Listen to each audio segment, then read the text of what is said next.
even exactly what, but I'm glad we're making up. This is going to be our last class in this series. Hopefully we'll continue to have make opportunities to learn together. And I do want to also, as the last class, want to thank William again. William, you're there. I see your name. William has sponsored the series, thanking Hashem for his new job. So Yeshikach, William, and thank you for the sponsorship. Okay, so this is our 5th class. I'd like to learn together, I think, another different kind of Midrash together, a few examples, and then also try to summarize a little bit, kind of remind everyone all the different kind of Midrashim we've learned and sort of reflect on, again, the difference between the different Midrashim and hopefully just some of the key things we've gotten from the series beyond learning particular Midrashim. So I'm going to share my screen and we'll learn together the Midrashim for this week.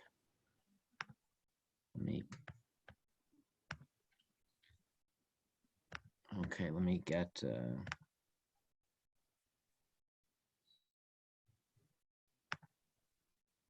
Okay, can everyone see this? Yes. Yeah, okay, great. Thank you. Thank you, Jack, if that was you. Looks good. So today we're going to learn just a few examples of short midrashim. They're all going to be connected to psukim and Kriyas Shema, so it'll also just be an opportunity for us to learn some more kavanas we can have in mind when we're saying Shema, if we haven't learned these midrashim before. And these are going to be short midrashim and different than, and from our last time we learned this incredible story of Rav Yochanan and Reish Lakish. And the time before that, we had the stories of Moshe going up to Har Sinai, going to the classroom of Rabbi Akiva, of arguing with the angels. These are going to be much shorter midrashim, sort of short and to the point. Really, to me, their primary purpose is to sort of teach us some clear, practical guidance, instruction in serving Hashem.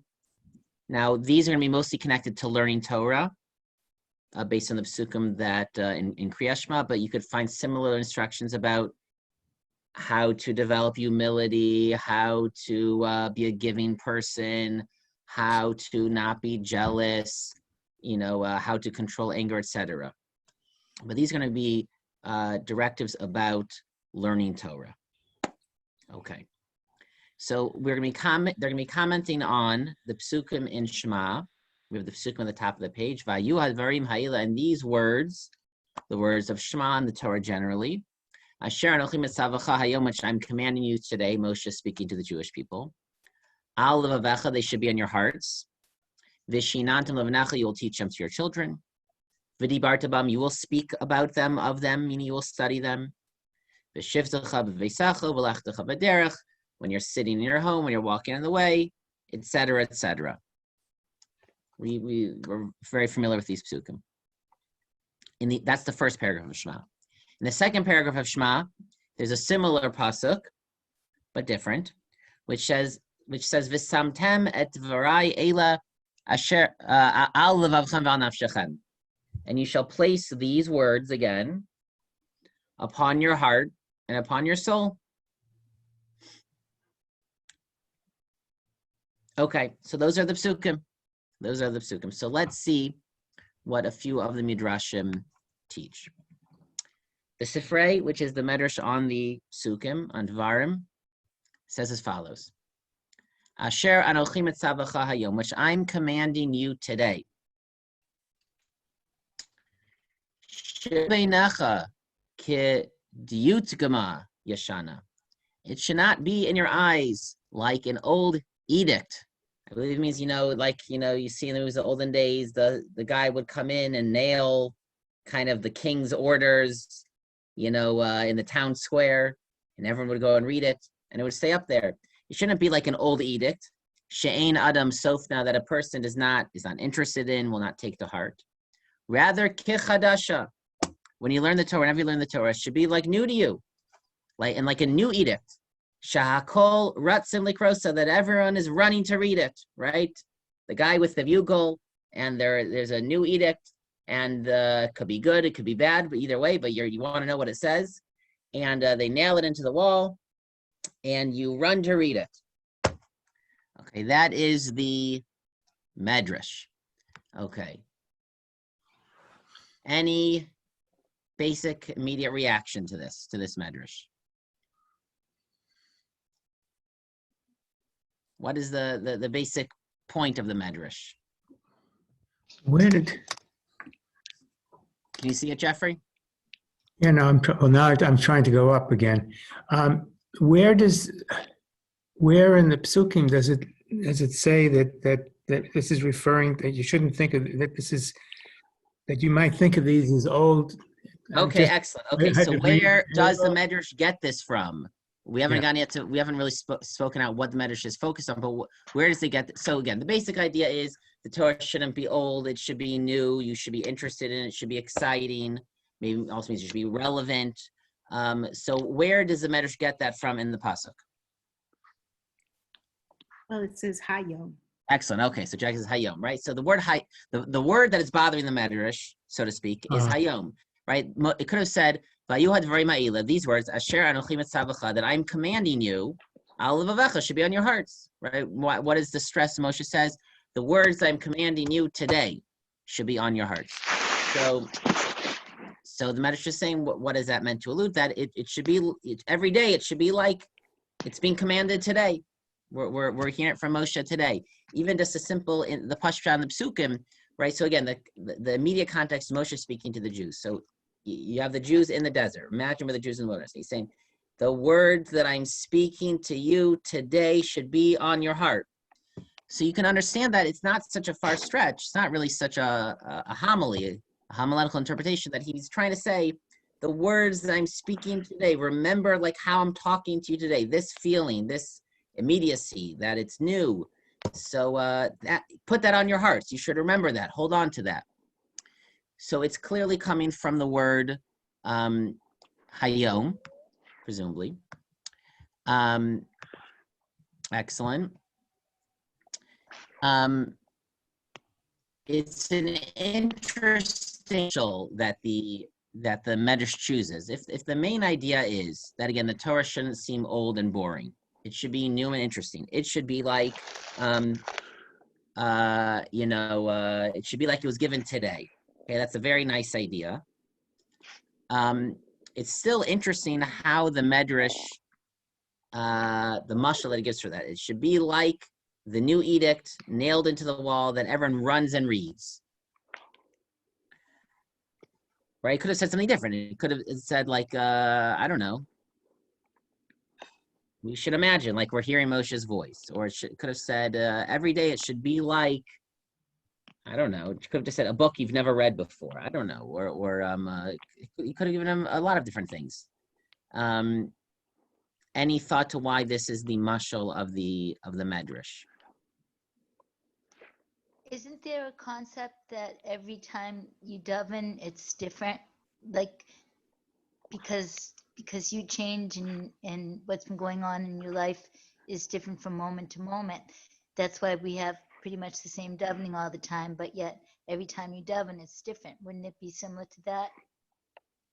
Excellent, and that definitely is true. And therefore, since we're different every time we learn the Torah, it's going to be a little bit different. Yeah, I totally agree with you, Linda. Any thoughts again on the mashal of the Midrash that it's like the new edict that everyone runs to read? Because it's different than a book, right? An edict is something that is proclaimed by the king, and it's something that you're anxious to see, right? Because you want to be able to comply. Excellent. Okay, I think that's not where I was going to, but I think, Jack, you're absolutely right. So again, I'm just going to add a little bit to what you said. The Midrash seems to be saying the way to think about, especially Kriya Shema, is like the edict of the king, and like I said, it could be good or bad, right? The king could announce, I don't know, he's giving away money to everyone, or it could be there's a bad edict, and there's a certain anxiety to it. There's an interest, excitement. There's also certain anxiety to it. And the truth of that is what Kriya Shema is like. I mean, Kriya Shema, especially the second paragraph, right, says if you do good, then all the rain will fall, and everything will be good. If you do bad, not so much. But it is the Midrash is trying to give us a mashal for Kriyash Shema, but maybe for all of Torah. Maybe it is playing off the words again. Vayu hadvarim ha'ila. These words should be, new every day. There's like almost like a footnote on like the words, like these, like again, imagine when you open up the Chumash, the Siddur, it's like you're holding like again words in an edict. There's a certain focus on even just the words themselves. Yeah. Okay. I don't know. Any other thoughts on this Midrash? Well, I think the fact that you have to, the Vishinantam Livanecha is to be connected. Yes, it's an edict that was given on a particular day, but it was meant to be forever. And the key is what you do with it. You have to take it to heart, and you have to remind yourself every single day to do it. But in addition, it's not only for you, it is to perpetuate Kabbalah's Omalchus Shamayim and to inculcate that same concept into the next generation. Excellent. So the next phrase, we're gonna have a Midrash of the next phrase. So I just don't want to. We'll save some of that, Howie. Okay. But you're right. So it's meant forever and for every generation, and but at the same time we do have to remind ourselves every day. Yeah. Okay. So excellent. All these points are excellent. Again, to some degree, this Midrash is somewhat straightforward. And again, I want to give this as another kind of Midrash. We haven't really had this kind of Midrash that. It's religious advice from the rabbis, right? They're giving you good advice, right? They're like directing you. Again, don't let the Torah become old. Don't let it become boring. Make it new every day. It should be relevant. You should be excited, etc. And again, though, also it doesn't just say it like that. It could just say, make sure the Torah is always new to you. It gives us a mashal and an image that hopefully, gives it a certain energy and inspires us. Okay, excellent. Let's move on to the second Midrash. This is we're going to see a Midrash, two versions of it, one in the Gemara, Kedushin 30a, then on the next page of the Sifrei. So again, let me just go back to the top of the Psukim. The Psukim said, these words should be on your heart. V'dibarta you'll speak of them. Before them, sorry. They should be in your heart. Vishinantam levan. And you will teach them to your children. Now, 2 points. On a simple level, Vishinantam means teach, like a Mishnah is a teaching. Okay? Chazal always understood that, obviously included that is learning. So the mitzvah of Talmud Torah for ourselves is included in this pasuk. So what we're going to draw from this is not only limited to teaching students or children, but Chazal understood it to be relevant to all Torah study. So the Gemara quotes the following teaching. Tana Rabbanan, the rabbis taught. Vishinantam, you shall teach. It's partially bothered by, but why not use the more regular word ulamadatem? What is vishinantam? Shiyu divrei Torah mechudadim beficha. The words of the Torah should be sharp in your mouth. She'im yishal lach adam davar. If someone will ask you something, al tagamgim. You shouldn't have to stutter. V'tomer you should be able to tell him. V'tomer and only then be able to tell him. Ela emer lo miyad. You should be able to respond immediately. It's clear. You have it clear, they say in Yiddish. Shinamar, the verse says, and vishinantam levanacha, or in other proof texts. So again, vishinantam, what do we learn from that? That the Torah should be sharp, should be clear. And this is rather a very important idea, and it's harder for people, and I include all of us in this right now, who are not in really full, intensive Torah learning programs. On the one hand, we learn to be connected, to be inspired, but we also do want to know it. So all of us here, we have to review after we learn something, whether we're looking to Chumash ourselves or part of a shir, we want to afterwards come out clear. Remember, have it clear. Who are the people? Who said what to who? What's the halacha, etc. Which is not necessarily always easy, but we should try to have the Torah clear. So if someone asks a question, we don't just. I remember there's something about that, or I remember one time hearing a shir about that, or I would say I remember one time I gave a shir on that, but I don't remember exactly the conclusion. We should try to have everything clear, and be able to say it clearly. Okay, so that is the sort of advice directive of the Midrash. Okay. Thoughts, questions on the Midrash? Yeah. Yes. In the second paragraph, the same phrase about teaching is repeated without the word diligently. I forget that source, but it's also from the Torah. And it's my understanding, you mentioned clarity, that the first mention of diligently refers to having teachers, Rabbeim and others teach your children. And the second paragraph quote, which comes from another place in the Torah, and I don't remember the source, is about the parents teaching it to our children and to our grandchildren. So excellent. Yeah. See, two different- I'll fill in what you're saying, Steve. there. Yeah. So there's another. The Midrash also says on this phrase, I didn't include it. Every word the Midrash has a comment. Vishinantim lefanecha, you will teach your children. Elu talmidacha, these are your students. That a good teacher, Rabbi, looks at his students as his children, which is what that Midrash is teaching, part of it. But there's a question, and the Midrash understands that the second paragraph is referring to one's literal children, biological children, not students. So the question is, why does the Midrash understand the first paragraph to be referring to the Rebbe, Talmud, teacher, student? The second paragraph is parent, child. So one explanation is because the word vishtinantem, you shall teach it sharply with total clarity, is only appears in the first paragraph, like you said, Steve. So that can't be expected from every parent. Not every parent is going to have the strongest Jewish education or have the time or ability to teach on that level. Every parent has to teach on his or her level, but that should be sharp like that. That must be referring to, a trained teacher. So that is very interesting. Yes, that is correct. Perhaps you recall we translated Rabbi Wolgamoth's inscriptions on Rabbi Wolgamoth's Seva, and one of the quotations is exactly what you're saying, is that the teachers are like the parents. The children he teaches are like his own sons. And the other quotation on his Matseva was about raising an orphan. Yeah, I'm sure he felt that way.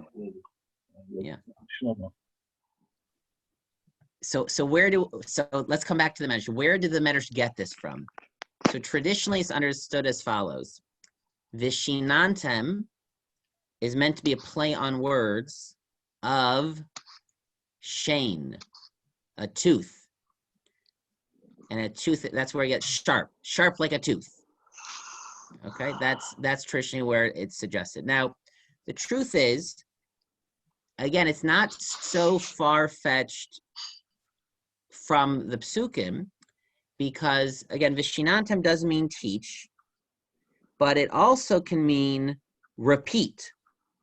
Like the Mishnah Torah is the recapitulation of the Torah. So vishinantam could also mean, go over it, right? Go over your learning with your students. Go over it with your children. Not just learn it, but go over it. Repeat, review. So the Torah is saying, make sure you know it really clearly. Now, there is another version of this Midrash. So the Sifrei, the Midrash's version says like this. It's very similar. So let's note the differences and the similarities. What's different, what's the same? Vishinantam levanecha, you shall teach your children or your students. Shiyu misudarin letoch picha. They should be organized in your mouth. So here it doesn't say sharp. It says it should be organized in your mouth. Shekesha Adam shoel shoalech davar. If someone asks you something, al tagam geimbam, you won't have to stutter or draw it out. El emor lo miyad, you can say it right away. So here the idea is again that this is a very high level. That whatever you learn, the goal is at least you have it very clear. It's like on the tip of your tongue. And if someone asks you a question, you don't have to like sort of go back and recall it. It's right there. It's on your mouth, and you can spit it out right there. It's clear, total recall. So what's different here? It doesn't say it should be sharp. It says it should be organized, misudarim.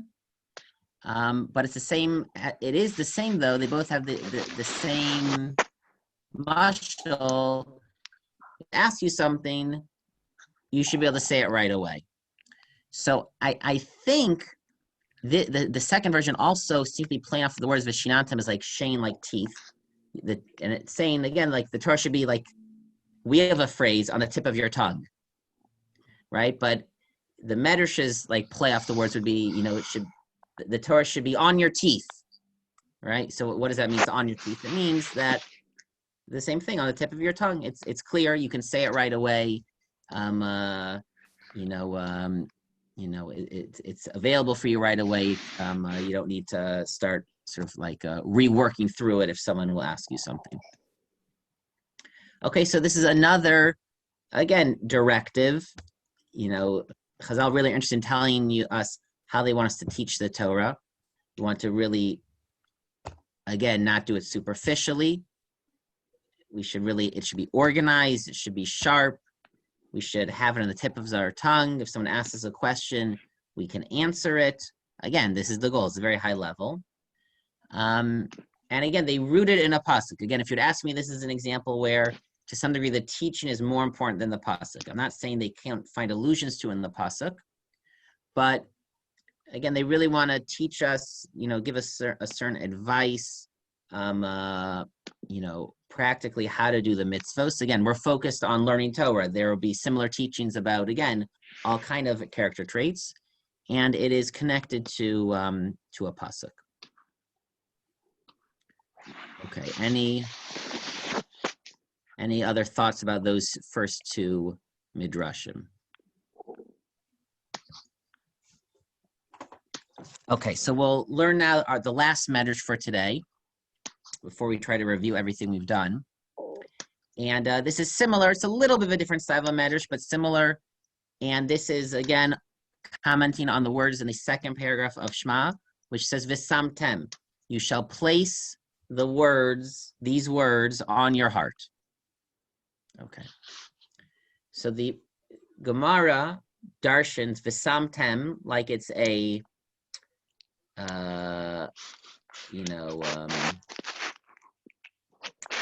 like two words that have been, combined together. V'samtem, tam. Sam means like a medicine. It translates an elixir. Tam here understands to mean like complete, whole, perfect. Total, the perfect medicine, the cure-all. That's a good phrase. In translating to an English phrase, it would mean it's a cure-all. Nimshla Torah kasam chaim. The Torah is compared to an elixir of life. Mashal la'adam shehikas beno. It can be compared to a parent that hits a child, and there's a wound. Tanar Rabban, the rabbis taught.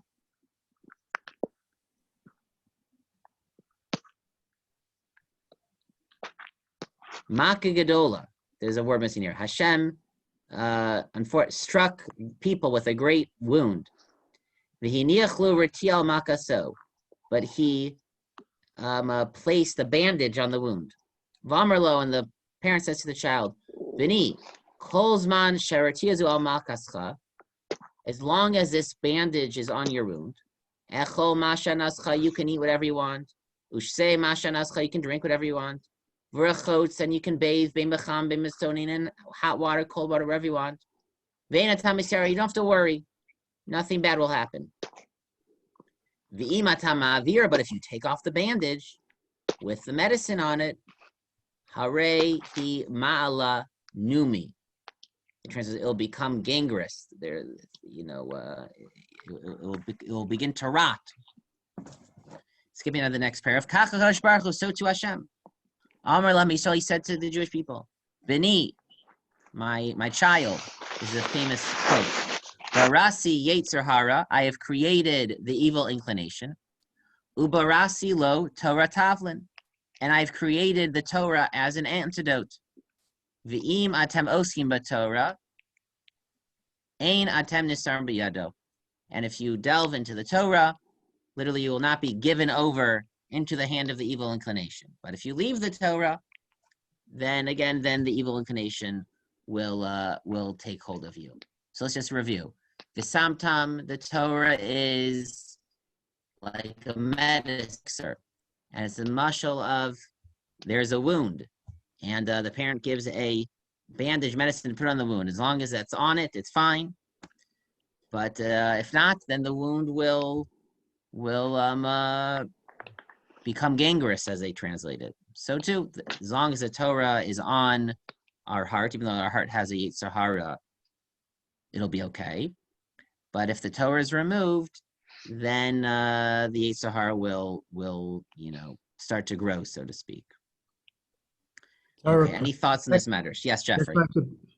Just like a bandage protects the wound, the Torah protects your heart from the Yetzer Hara. Yes, yeah, absolutely. So let's just focus on that. Again, it's an interesting, the basic idea we get, straightforward. But again, the mashal that they choose, is interesting. It's a bandage on a wound. Where did they get that? Why do they choose that to be the mashal? So a little bit, it's playing off of the words. V'samtem es devarai eila al levavchem. You shall, think of the words of the Torah. You shall place these words on your heart. Like, what does that mean exactly? So it wants to use a mashal reflecting the language of the Torah, that you're like placing something literally on the heart. So the mashal gives is the words of the Torah are like a bandage being placed on a wound. So that's part of where it's coming from in terms of the mashal. Other thoughts about this Midrash? Yeah, there's one word different between the part of the Shema V'ahavta and part of the Shema V'hayam Shemoah, because you look at the second line, V'samtem et dvarai eila al levavchem v'al nafshechem, on your souls as well. Nefesh, it's your life. So I think the Midrash is probably trying to connect this. So V'samtem is samtam, the perfect elixir, and it's not only for your heart, which would be more your mind, your emotions, your psyche, but literally al nafshechem. It's a formula for life. Life, yeah. Yeah, I totally hear. Very interesting. Yeah, very interesting. Yeah, that definitely could be the Midrash just playing off of that. Yeah, for sure. Any other thoughts of the mashal of the parent giving a wound to the child, and the Yetzer Hara as a wound that, if it doesn't have the right bandage, it will become gangrenous? Any thoughts about that? Oh, well, first of all, you could ask why Hashem. Well, I guess the wound is the Yetzer Hara. Yeah. But, and if the parent hits the child, I guess the idea is he hits the child. There's got to be a reason behind it. In other words, there's some benefit that's coming from hitting the child. So there must be some benefit for Hashem giving us the Yetzer Hara. I agree. The Midrash is not dealing with that, but right, it is interesting. That's how the Midrash is formulating it. That Hashem gave us the Yetzer Hara. It's like a parent. Presumably it's still out of love. It's for a purpose, but the parent still wounded the child. Correct. Yeah. To me, it is also interesting thinking of the way the Midrash is sort of describing the Yetzer Hara, like it's there, and you know, you don't have the Torah, then it's just its nature is it's going to turn gangrenous, right? It's not like right. There's sort of no neutral, right? If the Torah is there, then it'll be solved, it'll be good, but without a Torah, then you know, there's really you know, you can't stop it, you can't control it. It's just going to turn gangrenous. Any last thoughts, comments, questions? Okay, so we have about 10 minutes. So I wanted to just, in the spirit of Veshinatan Lefanecha, everything should be clear and organized and sharp. So I just want to review everything that we've done. We've learned together 5 times, and we've seen together what I think are 5 different types of midrashim or agadatas. The first class, remember, was focused on the pasuk before the Aseret HaDibrot, Vaydaber Elokim es kol hadvarim ha'ela, and God spoke all of these words. And the Midrash was focused on what is it? All of these words. God spoke these words. So it's focused on one word. We saw, though, many interpretations, and it was really dealing with philosophical ideas, that all the Torah is uttered together, all different interpretations of the Torah can exist, all future interpretations are sort of implicit in the Torah, and those were the kinds of ideas that the Midrash drew from that. I suppose, let's say today, when the ideas are more focused on practical, how you should serve Hashem. The second class, we saw the Midrashim that describe the stories of the Egel HaZahav, how the Jews were scared when Moshe wasn't there, then how they pressured Aaron and his decisions. And those were examples of Midrashim that are, you know, basically interpreting the Psukim. They're filling in details, but they're also, when you study them carefully, clearly drawing out key themes that are implicit in the Psukim themselves. They are dealing with many different issues, and sometimes, as we showed, it's not explicit. Midrash doesn't always let on the question that it's trying to solve, but it's dealing with many different parts of the Psukim. The third class was the 2 stories of Moshe arguing with the angels, and Moshe and Rabbi Akiva's a class. So those are 2 parable stories that are presented in the context of the Torah, but are to some degree separate from the stories of the Torah. And those also are dealing with big issues and conflicting values that are both true, and trying to find a balance, whether it's between you know, clarity versus originality, or the perfection of the angels and struggling of people, what's better, what's worse. The fourth class we saw were the stories of Yochanan and Reish Lakish, and also of Yochanan and Ilfa. These are stories of the sages, so they're really not really midrash in the sense they're not really explaining psukim anymore, even if they might quote some psukim.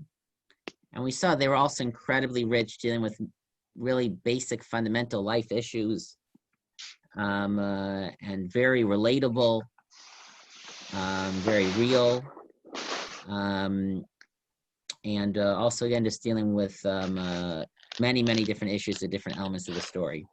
And then today we came back and sort of returning to psukim, to midrashim, interpreting psukim, returning to shorter midrashim, not these longer stories.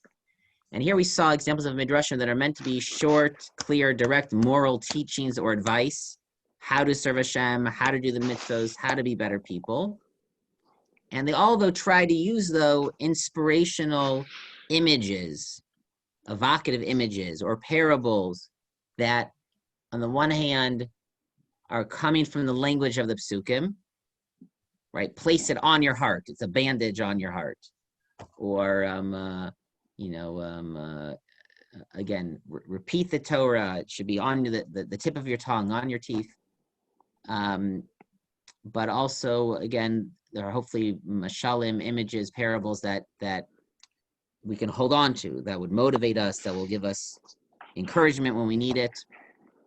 And again, and I would say that these midrashim are more focused on the lesson they're trying to teach than the connection to the pasuk. So sometimes the connection to the pasuk will be weaker, but even still, they're clearly connected to the pasuk and are trying to give extra ways to read the psukim.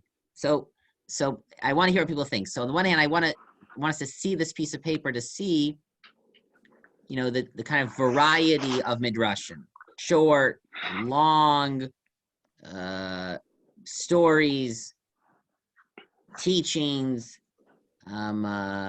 more really involved in the psukim of the Torah, less connected to the psukim of the Torah. So hopefully in these 5 classes, we've gotten a better taste of the different kinds of midrashim. Hopefully we have a better appreciation of midrashim. At the very least, what I want to try to impart is that there is so much in the midrashim and all the words of Chazal worth studying, and that if we study them, we'll find ideas that are relevant to us. If we study them, we'll realize there are additional layers of meaning in their words, and hopefully we've also gained just a certain familiarity with how the midrashim would work, or different language, or just how to think of them. So I certainly have enjoyed, and I've certainly gained from all of your comments, really very much so. And I hope you guys have well. But I want to hear, does anyone have any, once you kind of look at everything we've done, any reactions, contrasting midrashim, or if one midrash, I don't know, speaks to you more than another? Any thoughts? Yes, Howie. Yes. So a question about how are we really supposed to react to the Midrash? I mean, we know that the Torah Shebichtav contains very specific amount of information, and we accept the Torah Sheba'al Peh as really part and parcel of it, meaning we can't really understand the Torah Shebichtav without the Torah Sheba'al Peh, the Mishnah and the Talmud. Mm-hmm. Where does the Midrash fit in? I mean, some of them are very nice stories, and some of them are, as you point out, the ones that are really reading in much more to particular psukim and the way the pasuk is worded. It's understandable, but where do we place this in the hierarchy of what we accept as firm belief, and what is, especially the Agarata, well, it sounds nice, but how do we really process it? Okay, these are all good points. I'll just react with a few points. I had a different kind of concluding class, which I didn't do. On the one hand, there is a clear divide between halacha and midrash/agarata. Right. And you can't derive halachos from midrashic or agaric sources. And just in general, they're different fields, and one studies them differently, and they have different authorities. So halacha is halacha. Often there's an argument in the halacha, but when there isn't, or whatever, so then that's it, and that's sort of binding. That's it. There's no, there's no way around that. Midrashim are not binding in the same way, and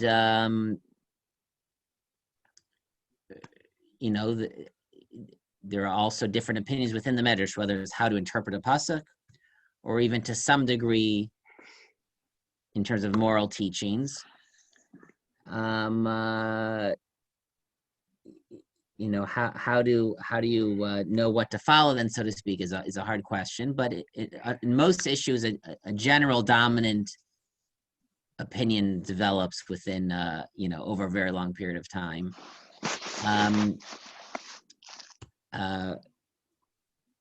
But the main thing are the ideas they're trying to impart, and this is what I was going to say. But even the midrashim themselves, like take the Rav Yochanan Reish Lakish story. Often the midrashim themselves don't really have a clear takeaway, because in most things in life, ultimately it is a balance between, different values. So what do I mean by that? Rav Yochanan, Reish Lakish. So one aspect of our interpretation of the story was Rav Yochanan is much more about pure Torah, and Reish Lakish is about integrating things from outside of the Torah. Now, to some degree, both of those things are correct. And there's a certain purity to pure Torah. There's a certain added depth with adding things from outside of the Torah, so to speak. But how much to add, when have you gone too far? These are questions that really you cannot answer, and the Midrash doesn't really answer it. And even in the Midrash, who comes out as the winner? Yochanan, Reish Lakish, right? It's not clear, right? If you remember the story, but in some ways, the Midrash seemed to validate Rav Yochanan. In some ways, the Midrash seemed to validate Reish Lakish. So the Midrash is giving us ways to grapple with how do we find that right balance between, pure Torah from within Torah, and how to bring things from outside of the Torah and integrate it. So often the Midrash it's not possible to give you clear, direct instructions. It helps us think about these ideas and give a general Torah perspective on it. But how to apply it, right, is still, very subjective. So, that way it's also very different than halacha. Halacha is you look it up, that's halacha. Correct. Right. Bang. But yeah. If somebody else has questions, I don't want to take more time. So if not, One more follow-up, Howie, and then we'll open the floor. Do you have a follow-up to that? Does that answer some of your questions? Well, it answers some of it. But just for example, I understand the Reish Lakish, Reb Yochanan, meaning I think what you said makes sense to me. It resonates with me that it teaches us a point of view and that there's no right or wrong here. It's not black and white, but a totally different kind of medrash. So, Moshe is in Shemayim and he's arguing with the Malachim. HaKadosh Baruch Hu is asking Moshe to defend the decision of giving the Torah to flesh and blood people. I understand that there's a message there too, but it's a stretch. We know that Moshe was a unique individual, and his relationship with HaKadosh Baruch Hu there was no other human being who ever had that. But still, how are we supposed to take a medrash like that? So a couple of points, and again, we just in the briefest points. You asked me, obviously that whole thing is a mashal, but if you would ask me, and we didn't dive into those details of the Midrash, it's not just a poetic device.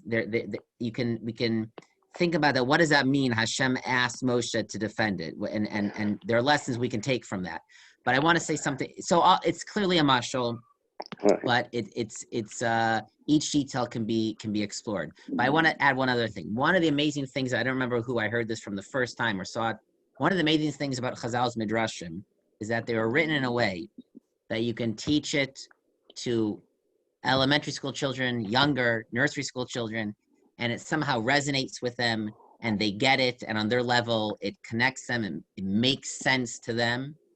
And yet they're written in the exact same words that we can study again from an adult's perspective, and they embedded in it these ideas that we can find. And I want you to know, so we had this whole parent-child learning program over Shavuos. So on Sunday, with the two different age groups, K through 2nd and 3rd through 5th, so we had a little Zoom thing. We went over the learning, but I opened up with a story.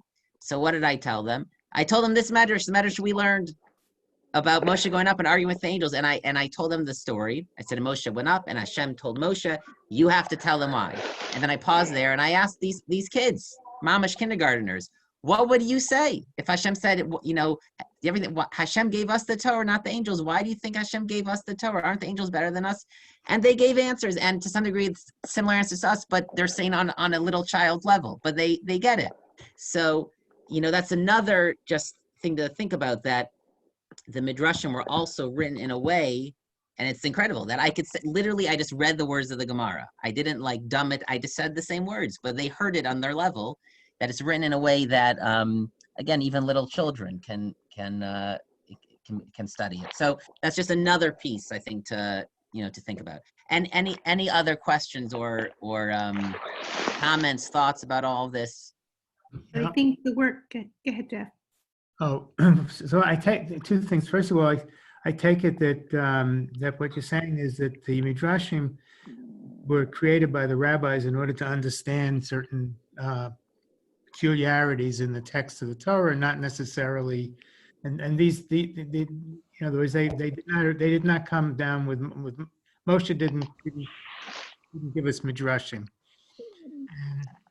Not word for word, correct? Yeah. I mean, some of these basic ideas, maybe there's some kind of tradition, but correct. Yeah, the correct. The other thing is that some of them, there are some midrashim, like especially the ones that tell you stories about figures in the people in the Torah, almost like historical ideas, and some of them, make good logical sense, and some of them are completely off the wall. And it's not taken for granted that when they're completely off the wall, the purpose is not really to give you history, but rather to teach you something. And it's your job to try to figure out which is not always easy, to try to figure out what the Midrash is trying to get across. It's not just trying to give you history. Correct. It for sure is not trying to give you history. And I will be honest with you, I didn't really give examples of any really midrashim that really are hard to understand. Like Rivka was 3 years old when she married Yitzchak. Something like that. That's those are harder to understand. Those are harder to understand, or what they're trying to teach. I used to have a shiur with this guy Yitzchak Halberstam. He's a great,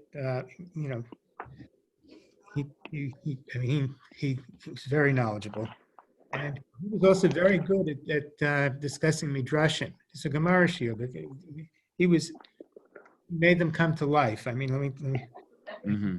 and there was one of them where he talked about when Bathsheba, told him that and wanted him to declare that Shlomo was going to be his heir, and so she comes in and it talks about I forget what it said, but I forget the exact words, but somehow they took it to. The Midrash said that they had sex like 7 or 8 times, right on the spot or something like that. And so he said, well, this is to teach us that this was basically a relationship, I never would have come up with this idea. Mm-hmm. Mm-hmm. Yeah, I know what Midrash you're talking about. Yeah. Interesting. Jackie, were you going to say something? Yeah, so I think what you said before, it's really perspective. So that's what it adds. It adds perspective, that you can look at things different ways. And really that's what life is about, right? You can understand it at many different levels from where you are. And you also gain by understanding other people's perspective. Right? So it's like looking at a piece of art.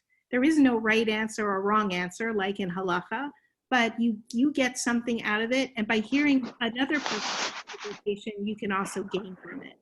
Yeah, excellent. No, as you were talking, I was going to say the same thing, right? Exactly. As opposed to in halacha, where in principle there is a right or wrong answer. Sometimes there are arguments about that, but in midrashim there's not a right or wrong. It's exactly like you said. Exactly, it's perspective on certain issues. Exactly. Absolutely. Any last question or comment, or we'll end on Jackie's very wonderful summation. Oh, I think we're good. Okay, all Thank right. you very Yasher much. koach, everyone. It was very enjoyable. I loved learning with everyone. So thank you very much. After you, it's a big effort to have to prepare to teach the material, and in between everything else that you've had to deal with in these crazy times. Thank you very much. I appreciate it, Howie. I appreciate that. Yeah. Thank you, everyone. All right. Thank you. Have a great day, everyone. Thank you. You too. Be well.